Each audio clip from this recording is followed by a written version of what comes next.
Et le jeu sur lequel ils se mettent à travailler avait tellement pour but de détrôner Medal of Honor que pendant au moins la moitié de son développement, son nom de code c'était Medal of Honor Killer. Jusqu'à ce qu'il trouve son nom définitif.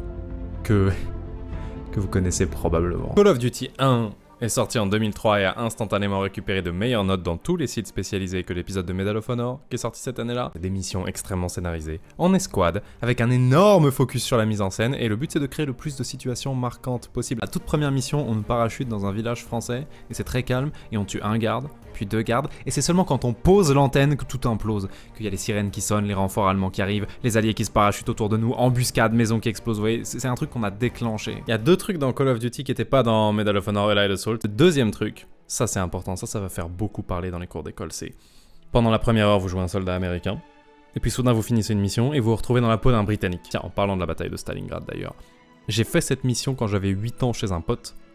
C'est une mission, c'est vraiment la mission où il se passe rien pendant 10 minutes, on t'envoie au front sans armes. En opposition, le Medal of Honor qui sort cette année-là, Medal of Honor Rising Sun, et comment dire, les jeux sont relativement semblables, mais il est moins impressionnant sur tous les points. C'est vraiment le même genre de jeu, mais c'est marrant comment avec quelques bonnes idées de mise en scène, 2015, enfin Infinity Ward a vraiment réussi à ringardiser tout le monde.